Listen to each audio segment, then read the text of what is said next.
La primera clase con la que vamos a empezar esta cursada corresponde a demanda, disponibilidad y oferta de agua. Nosotros en la unidad temática 1 tenemos que tener en claro qué es una demanda de agua, qué es una disponibilidad, y la oferta se va a materializar en obras. Para satisfacer una demanda donde haya una disponibilidad, tendré que hacer algún tipo de captación, transporte, obra de derivación o aprovechamiento en general. Y en eso consiste la clase de hoy, donde veremos una introducción, algunos conceptos generales, cómo son las demandas hídricas globales y especiales, algún análisis de disponibilidad y oferta, que después lo vamos a complementar con el segundo tema de esta materia, que estará relacionado a la energía de un curso de agua. Entonces, empezando con la introducción, en primer lugar vamos a tener que introducir un concepto sobre lo que es la gestión integrada de los recursos hídricos y en especial cómo podemos hacer distintos tipos de usos de agua y vinculados a una cuenca los distintos usos del suelo. El agua que precipita sobre el suelo, según el ciclo hidrológico, bueno, parte será evaporado nuevamente a la atmósfera, parte será infiltrado, parte saturará al suelo, empezará a tener un escurrimiento dependiendo del tipo de vegetación y del clima y el tipo de suelo sobre el que cae, y empezará a generar una escorrentía superficial que, según las pendientes del terreno, se irá acumulando hasta formar cauces, cursos y ríos. Entonces, el primer concepto que tenemos que empezar a utilizar frecuentemente es el concepto de cuenca. En hidrología hemos visto lo que es la cuenca, que simplemente estaba definida físicamente por su topografía con las divisorias de aguas.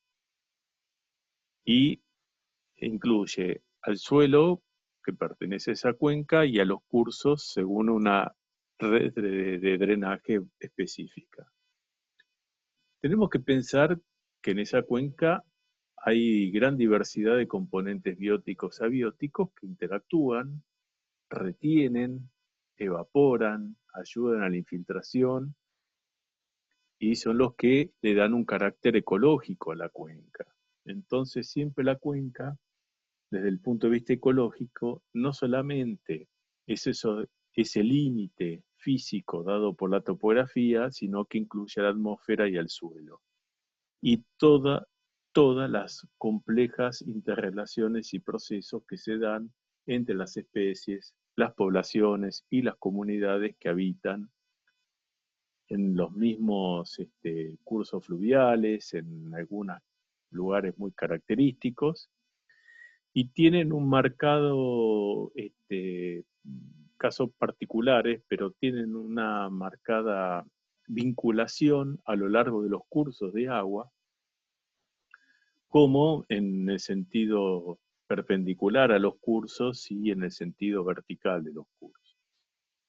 Esos movimientos a lo largo del cauce, desde las nacientes hacia la desembocadura, tiene características que caracterizan la vida de distintas especies vegetales y animales a lo largo de estos cauces.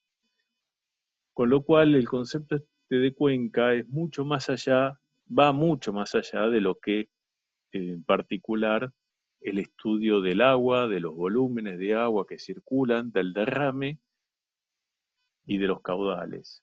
Tiene que ver cómo se produce la lluvia, cómo precipita, cómo se acumula el agua y cuánta vida se genera o no en función de cómo es esa variabilidad del agua. Así que la gestión integrada contempla todos esos diferentes usos del recurso hídrico, que no es solamente el agua, insisto, son todas las comunidades, todas las especies que viven de esas características particulares que tiene el agua y hace que todas las cuencas sean distintas entre sí. Eh, el uso del agua también tiene que satisfacer las necesidades del hombre. Hay metas sociales, económicas, y siempre están limitadas a la cantidad de agua vital para nuestras vidas. Con lo cual, sin agua no se puede vivir. Así que siempre que hablamos de gestión integrada, tenemos que pensar no solamente a la cuenca como una unidad de análisis, de estudio, sino que tenemos que interpretar todo el fenómeno asociado al ambiente. Entonces, la primera consideración que hacemos en esta cátedra es que nosotros estudiamos solo los recursos superficiales. Cuando vamos a hacer obras que van a satisfacer demandas de agua, en función de las disponibilidades, esa disponibilidad solo va a estar asociada al recurso superficial. Por supuesto que hay agua en el subsuelo y otras formas de conseguir agua. Simplemente nosotros, todos los estudios que hacemos son con los cursos de agua, los recursos superficiales.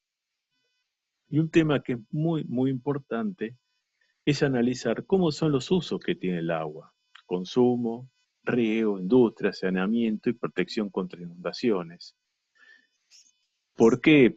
Porque cada uno de esos usos, cada vez que nosotros usamos el agua y la devolvemos al curso con un grado de uso característico, lo podemos haber contaminado con temperatura, con efluentes cloacales, con residuos de la industria, y eso hace que cada uno de esos usos complejice el uso hacia aguas abajo. Entonces el poder depurativo que tienen las aguas requiere distancias, caudales, velocidades, aireaciones. eh, lo habrán visto en la materia de hidroquímica del agua, pero hay usos que no contaminan el agua o le cambian solamente la temperatura, y hay otros que le cambian totalmente las propiedades. Entonces debemos ser muy cuidadosos y analizarlos desde el punto de vista de la gestión, qué diferentes usos se le va a hacer al agua. Y lo demás, y la otra consideración a tener en cuenta, son los usos que tiene el suelo, que puede ser agropecuario, industria, urbano, recreación, y cada uno de esos usos genera cambios que cambian totalmente la hidrología. Una deforestación no es que solamente cambia el coeficiente de escorrentía de una cuenca, sino que también impide la infiltración de los suelos, la retención de agua, con lo cual empiezan a desertificar los suelos y hay más erosiones. La calidad del agua puede o no variar, pero sí va a haber más sedimento en transporte, y bueno, son cambios que hay que tenerlos en cuenta cada vez que se avala un cambio en los usos del suelo. Entonces, siempre tenemos que analizar que el desarrollo económico y social de una región o localidad dentro de una cuenca depende de todos los servicios que se hagan en los usos del agua o que se hacen del uso del agua. Pero también hay niveles mínimos de infraestructura hidráulica que son necesarios impulsar y sostener, lo que después llamaremos más adelante ofertas de agua, ofertas que terminan siendo obras para poder permitir el desarrollo social y económico de toda una sociedad. Y entrando en los temas importantes del título de la exposición de hoy, podemos decir que la demanda es la presencia o existencia de necesidades que pueden ser individuales de las personas o comunes del agua de la sociedad, y la de los objetos elaborados con la intervención del agua, ya sea como componente, o sea, una planta a través de su riego para generar alimentos necesita crecer y necesita incorporar agua. Entonces puede ser como una parte o como una intervención, por ejemplo, como puede ser un transporte fluvial. Necesito agua para que una barcaza pueda transportar mercaderías. O también puedo necesitar el agua que no será parte del uso, como por ejemplo un lavadero de autos o de camiones, no lo incorporan al, al producto generado, pero sí consumen agua, ¿no? Entonces, por ejemplo, generar un envase de una botella, el lavado, etcétera, no es consultivo, se consume ese agua, pero no se traduce en mayor cantidad del producto. Si es para fabricación de bebidas, por supuesto que sí, pero no en el caso de otros usos, fundamentalmente limpiezas. Entonces, todo eso hace la demanda, es la necesidad de agua. Somos seres vivientes y requerimos de agua para poder vivir. 70% del cuerpo es agua. Entonces, ese agua la tenemos que demandar. Y puede ser que en el lugar donde vivamos no haya agua, que es un caso muy particular, pero se da en muchísimas poblaciones del mundo. En contrapartida está la disponibilidad, que es la presencia o la existencia de agua, y generalmente está dada a través de los cauces y de los ríos, que son los que nosotros estamos analizando. Ya he dicho que hay agua en el subsuelo que no la consideramos en esta materia. Entonces, esa presencia o esa existencia del agua y muchos elementos naturales vinculados al agua a veces no están al alcance de los individuos o de la sociedad, y tenemos que generar medios para poder poner esa disponibilidad al alcance de la demanda. La presencia de agua como un recurso hídrico se puede medir en valores económicos, cualitativos, cuantitativos, ¿eh? Y muchas veces hay que hacer análisis en función de los costos que tiene su transporte y su obtención, su mejora en la calidad, y que, bueno, todas las materias asociadas a la carrera de ingeniería hidráulica tienen su participación en el hecho. Finalmente, la oferta sería el producto de la existencia o la posibilidad de existencia de medios, de obras, en virtud de los cuales podemos satisfacer demandas de agua a partir de disponibilidades hídricas. Y eso será la oferta, lo que nosotros en esta materia y en este tema en particular hablamos como oferta. Puede ser una captación de agua superficial en un río, puede ser un dique, puede ser un acueducto, puede ser la suma de todos, ¿eh? Y estos medios lo que están haciendo es analizar fundamentalmente un carácter multisectorial de la demanda, porque como los ríos, por la Constitución, son de dominio público, cada vez que uno hace una intervención sobre un curso de agua, tiene que satisfacer las necesidades de todos. Y siempre con un orden de prioridades que empezará por el consumo humano, la generación de alimentos, así sucesivamente como la industria, como la generación de energía, en función si sean consumtivos o no, si les cambian o no la calidad del agua, y pudiendo llegar hasta la ornamentación, disponer de un lago para tener un escenario natural o no natural, artificial, pero disponer de un espejo de agua, o las fuentes en las plazas que hacen ornamentaciones. Todo consume agua, poca, mucha, para reposición o no, de evaporaciones o no, pero siempre hay un consumo de agua. Entonces la oferta es ese aprovechamiento que nosotros hacemos, que tendrá un carácter de satisfacer necesidades multisectoriales. Y por lo general los aprovechamientos los definimos como que son de usos múltiples, atienden a muchas necesidades. Una vez que uno interviene en una cuenca sobre un curso, uno puede tener una necesidad y la satisface a través de una oferta. Y como cuando son muchos los que tienen necesidades, esa misma obra debe satisfacer a todos. Hay algún caso muy particular, pero no por eso menor, donde uno lo que está tratando de evitar es que llegue el agua, como los picos, las grandes crecidas, las grandes inundaciones. Entonces la demanda es justamente el saneamiento,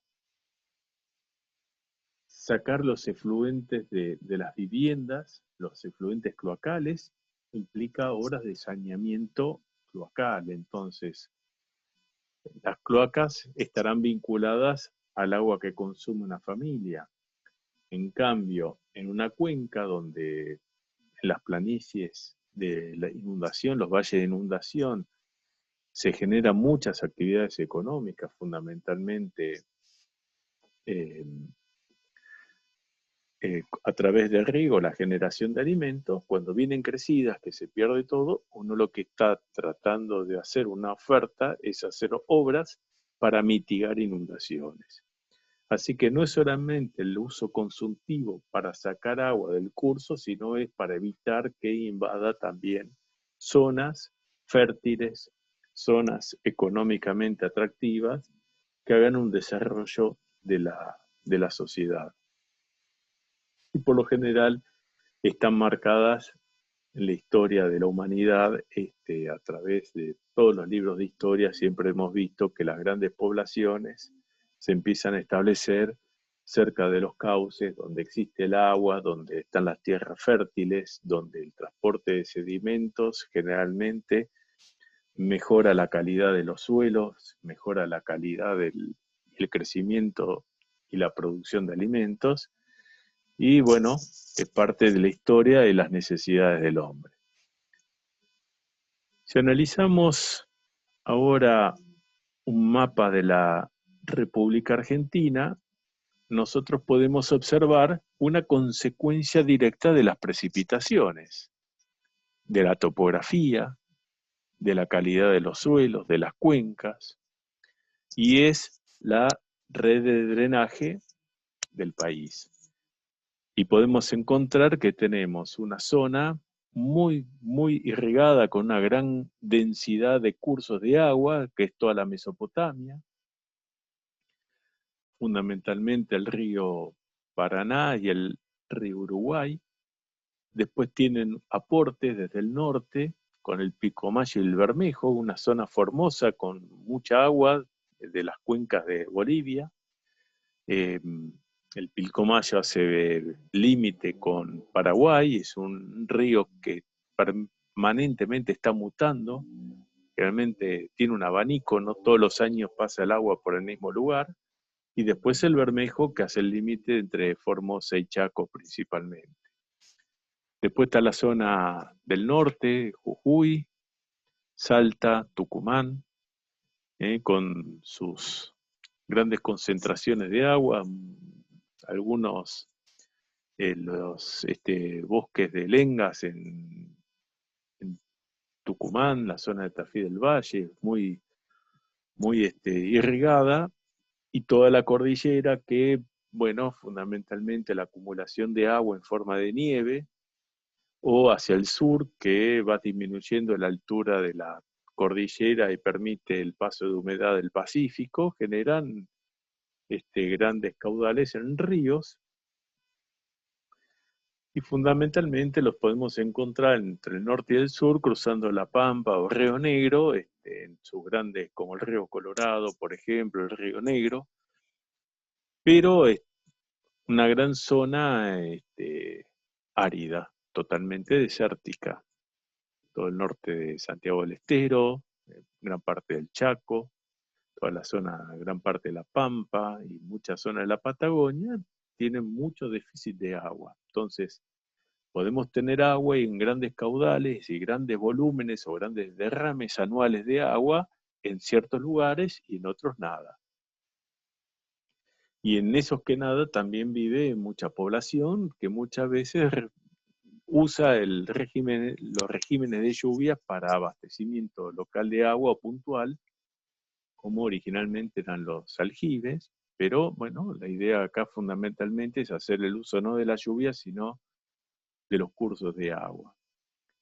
Este sería el plano de la Argentina dividido en cuencas. Entonces podemos ver las cuencas vertientes en función de lo que estábamos analizando, cuáles son las superficies que aportan a los cauces principales de los arroyos, ya sea o de los ríos como el Paraná, el Paraguay, el Uruguay, etcétera, pero muchas de esas zonas aportan por pendiente, aportan por topografía, pero prácticamente no tienen lluvias. Entonces, si yo tengo un mapa de lluvia, tengo un mapa de suelos, un mapa de pendientes, puedo determinar de alguna forma qué parte de la lluvia se transforma en escorrentía, qué parte de la lluvia se vuelve a evaporar, qué parte de la lluvia se infiltra y hace aporte al escurrimiento subterráneo o subsuperficial, mejor dicho, o que se infiltra directamente y pasa a ser agua del subsuelo. Y después tenemos distintos tipos de climas, que sería el complemento final, que según las temperaturas se evapora más, se evapora menos, y da características muy distintivas a las regiones que tiene el país. Entonces, de alguna forma, si nosotros pensamos en forma general que tenemos un tipo de suelo, componentes del suelo como rocas o suelos eólicos, loésicos, tenemos temperatura, tenemos lluvias, tenemos distribuciones de lluvias, que es lo que nos estaría faltando para completar esto, terminaríamos analizando cómo serían los caudales de los ríos, o podríamos llegar a hacer una interpretación. Entonces, fijémonos en la zona de Posadas o de Misiones en general, Corrientes, tenemos isoietas medias anuales del orden de los 2000, 1500, 1200 milímetros al año. La de 1000 prácticamente llega e incluye a gran parte de la provincia de Buenos Aires. Quiere decir que es mucha agua la que precipita. Son suelos con temperaturas apropiadas, se generan mucha retención de agua porque la vegetación es importante. Las precipitaciones van disminuyendo hacia la cordillera. Si miramos hacia el norte, llegamos hasta los 100 milímetros anuales, con algún pico muy al norte, en la zona de Tucumán, Jujuy y Salta, por la zona de Orán, en Salta, que puede llegar a los 800 milímetros, pero es bastante concentrado eso. Después, yendo hacia el sur, podemos llegar hasta la zona de San Juan, por el oeste, por la cordillera, que varía de 100, 200 a 300 milímetros. Esa es la parte más alta de la cordillera en nuestro país. Altas temperaturas, si bien se generan grandes almacenamientos de agua en forma de nieve en la cordillera, bueno, tienen sus aportes puntuales en los ríos típicos de esta zona de Cuyo, como es el San Juan, por ejemplo. Y a medida que vamos bajando hacia el sur, que la cordillera es más baja, por ejemplo, podemos encontrar isoietas de 1000, 2000 hasta 6000 milímetros de precipitación anual en la zona de Santa Cruz,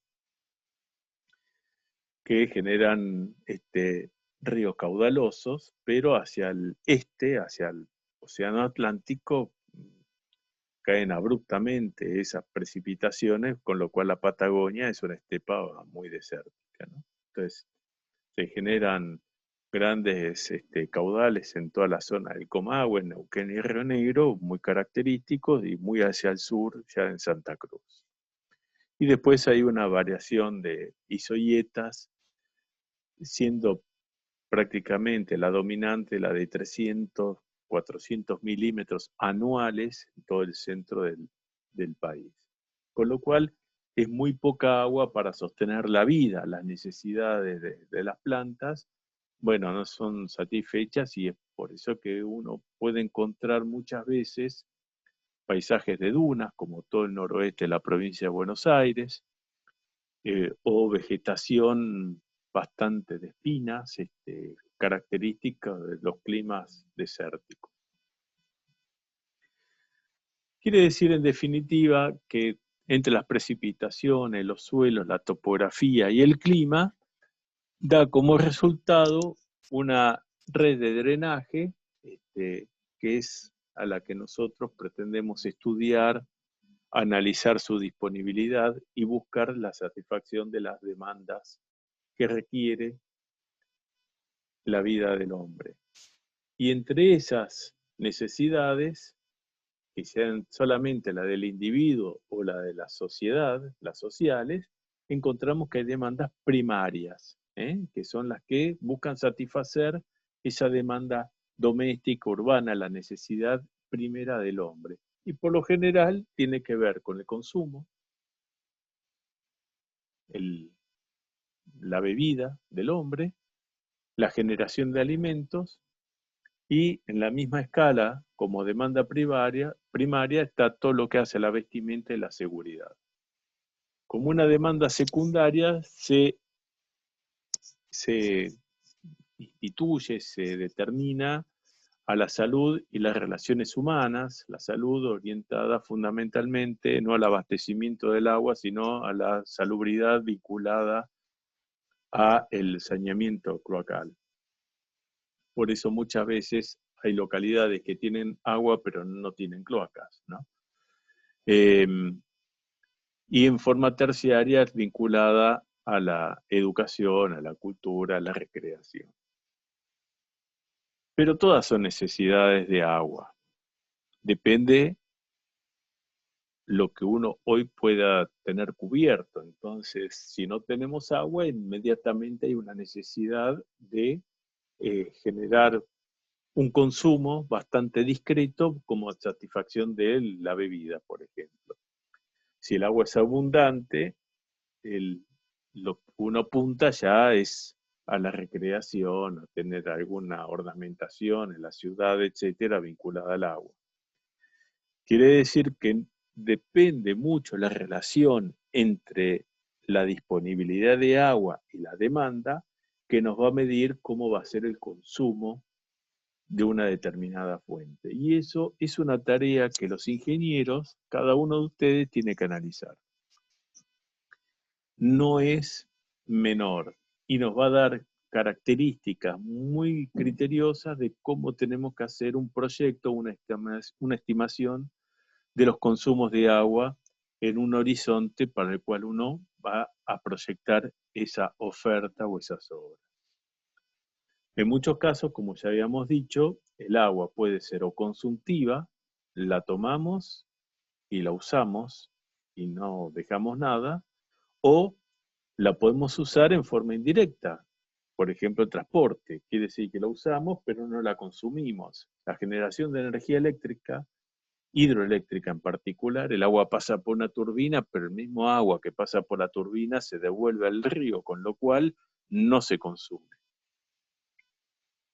Cuando hay generación de alimentos, sí se consume, y no siempre la necesidad de agua para generar alimentos tiene que ver con la superficie, tiene que ver sí con cómo la planta crece.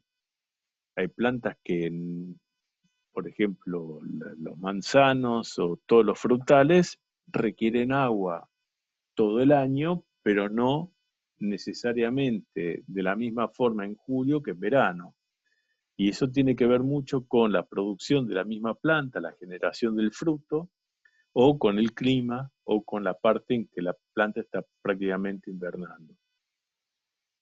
Entonces, esa demanda hídrica, esas necesidades que tiene el agua, que tenemos de ese agua, las podemos medir en valores instantáneos, en valores periódicos, en valores de calidad, en valores fundamentalmente de caudal o de volumen. Y el caudal y el volumen son dos valores muy vinculados entre sí, pero que en forma distintiva los usamos para el diseño o el proyecto de las obras o de esa oferta. Generalmente cuando hacemos un canal lo vamos a proyectar en función del caudal máximo. Cuando hagamos una cisterna o proyectemos una cisterna, un tanque de agua, lo vamos a hacer en función del volumen máximo necesario para almacenar agua. Entonces uno puede analizar una demanda de agua que es variable a lo largo del día. Mientras que dormimos, prácticamente el individuo no consume agua, la sociedad sí. Hay muchos usos del agua que se hacen a lo largo de las 24 horas y fundamentalmente los de bebida, con la generación de los alimentos cerca del mediodía y cerca de la noche, es cuando tenemos los consumos individuales fundamentalmente y a lo largo del día usamos para lavado de ropa, vestimenta y las fábricas, las industrias también consumen agua. Hay industrias que funcionan 24 horas al día, otras que no. Esa variación que tiene la demanda a lo largo del día la debemos garantizar. Domiciliariamente pondremos un tanque de agua, entonces esos picos los miraremos no como valor absoluto, que sí tiene que estar disponible a través de cañería, con las cuales sí las vamos a dimensionar en función de los caudales máximos, pero lo que nosotros tenemos que atender son los volúmenes, entonces la integral, bajo la curva esta colorada que estamos viendo, no es otra cosa que el volumen.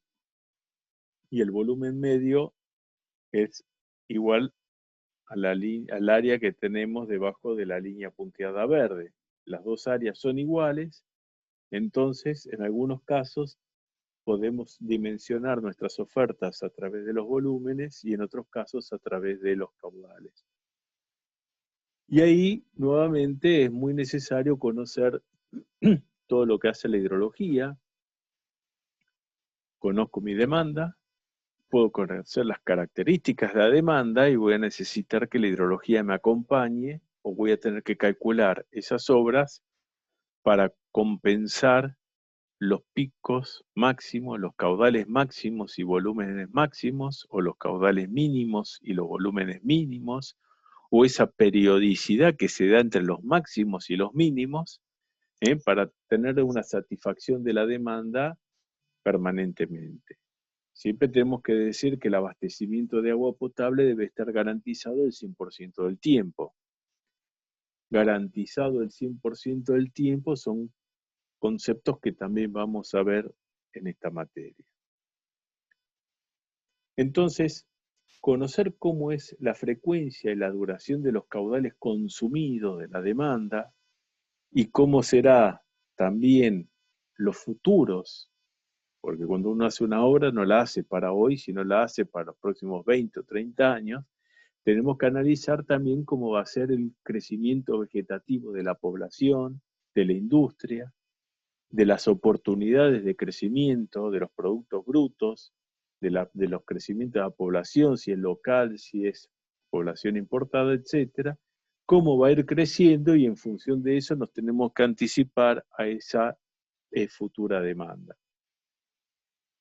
Entonces, bueno, son valores que uno los tiene que ir analizando, que existen tablas, que en el mundo los crecimientos poblacionales tienen las mismas leyes de crecimiento y, por supuesto, condicionados por el clima, no es lo mismo lugares que son cálidos, lugares que son fríos, lugares donde el agua es necesaria para el turismo o no. Pensemos solamente en lo que son las ciudades balnearias que tenemos en la costa atlántica de la provincia de Buenos Aires, donde tenemos consumos de agua que varían totalmente en verano que en invierno.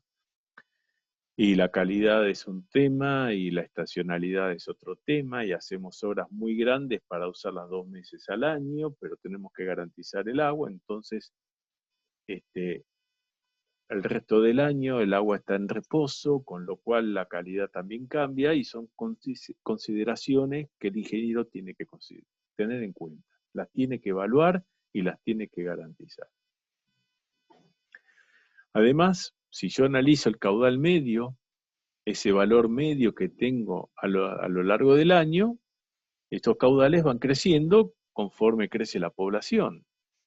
Y también conforme crece la demanda de agua. Si yo tengo disponibilidad, la gente empieza a consumir más, deja de lavar la ropa a mano y empieza a usar lavarropas que cada vez son más eficientes pero consumen más agua.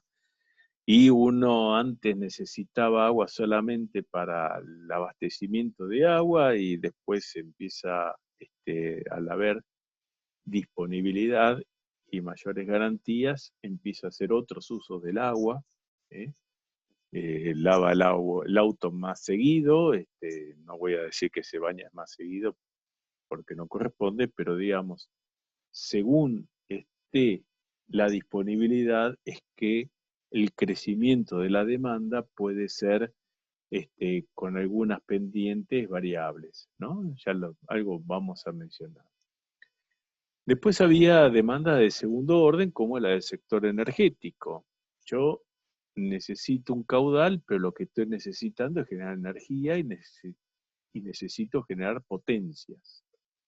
Entonces, si la potencia tiene que salir de un caudal de agua, dependerá la hora en que genero la potencia y el valor de esa potencia. A mayor potencia, tengo que turbinar más agua. Entonces, los cursos de agua siguen trayendo la misma cantidad de agua que siempre, pero yo la voy a almacenar, la voy a retener, la voy a regular, conceptos que vamos a ir hablando a lo largo de este curso, y la voy a utilizar en horas muy particulares donde la demanda de potencia es muy importante, o lo podré hacer a lo largo del día. Entonces, la necesidad de agua no es por el agua en sí misma, sino por una consideración distinta que puede ser generación de potencia. Entonces, eso también cambia los consumos o las obras o el tipo de oferta que tengo que hacer. Entonces, cuando hablábamos de aprovechamientos multipropósitos o de usos múltiples, tenemos que atender no solamente al agua, sino, por ejemplo, la generación de energía, de potencia, o poder hacer también el riego, generación de alimentos. Y además vamos a tener que analizar la hidrología, cómo es que el agua llega a un embalse desde una cuenca, si es la cuenca, el origen de agua es de uso es producto de la lluvia, de un régimen pluvial, o si viene desde hielo, entonces de régimen nival, puede ser de régimen glaciar, por ejemplo, o combinaciones de varios, ¿no? Entonces, ¿cómo vamos a tener el agua? ¿Cómo va a llegar a un embalse? ¿Y cómo la vamos a disponer? Hará que permanentemente tengamos que hacer balances entre lo que me trae el curso de agua, esa disponibilidad, y mi demanda. Hay veces que la demanda va a sacar más agua de la que puede traer un curso, en muchos casos, y en otros casos será la inversa. Pero siempre, siempre, como regla general, y hay que tenerlo siempre presente en la cabeza, es que yo no puedo sacar más agua que la que trae el río. Ese va a ser mi límite físico. Y generalmente cada vez que uno hace una obra, una oferta de agua, un embalse, parte del agua tiende a evaporarse. Entonces, generalmente no solamente no voy a poder sacar más agua que la que trae el río, sino que además voy a tener que sacar menos agua todavía porque parte se va a transformar en otro tipo de, va a ser agua en la atmósfera. Se va a evaporar y quedará en la atmósfera o se infiltrará. Esa curva de variación de la demanda, ya sea en función de una necesidad de agua o por la generación de potencia, ¿no? Fíjense que es muy parecida a la de consumo de agua. Cuando consumimos agua prácticamente también utilizamos mucha energía, mucho consumo energético. Entonces, en las horas de la noche fundamentalmente y en las horas del mediodía para cocinar o generar elementos, televisión o las industrias, etcétera, bueno, el consumo de energía, el consumo de potencia, indirectamente consume o hace pasar agua a través de turbinas. Y, y esas variaciones diarias las podemos analizar semanalmente. Entonces, en muchas localidades o en muchas obras, la generación no siempre es todos los días igual. Puede haber cambios para menos, como este esquema que está abajo, que el domingo es como que la sociedad tiene otro tipo de actividades mucho más recreativas, la industria no consume tanto, entonces por lo general los domingos no trabajan, entonces las necesidades de crear energía y potencia disminuyen.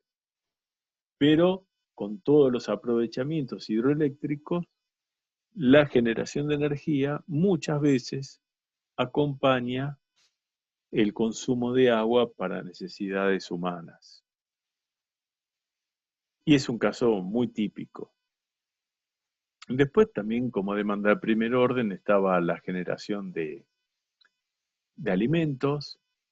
Por lo general las plantas tienen ciclos, algunas viven solamente en el verano o producen o consumen la mayor cantidad de agua, el famoso tema de la huella hídrica, para generar los frutos o las semillas o la floración fundamentalmente, y después hay parte del año que no necesariamente haya que regarla o las plantas vivan menos de un año, entonces no hace falta que todo el año necesiten un riego, por decirlo de una forma.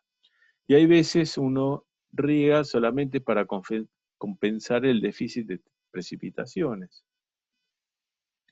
Entonces, cuando las precipitaciones pueden ser abundantes, por ejemplo, la zona de La Plata, los meses de marzo, son los más lluviosos y generalmente sostenidos durante el verano, bueno, si hay actividad eh, de todo lo que hace a la horticultura en la región, bueno, necesita un riego compensatorio para suplir los déficits de agua cuando las áreas este, cultivadas son grandes. Entonces es muy común analizar el consumo de las plantas en función de la dotación. Por lo general, estos trabajos los hacen los agrónomos, tienen en cuenta una serie de cultivos que pueden darse en una determinada región y con con esa combinación de cultivos uno puede estimar cómo serían esas necesidades de agua a lo largo del año, notando que los meses de octubre, noviembre, diciembre, enero y febrero, donde la evapotranspiración es más importante, donde los cultivos generalmente desarrollan su mayor actividad de consumo de agua, sean los momentos que se consume grandes cantidades de agua. En los meses de invierno prácticamente podría llegar a ser casi nulo el consumo.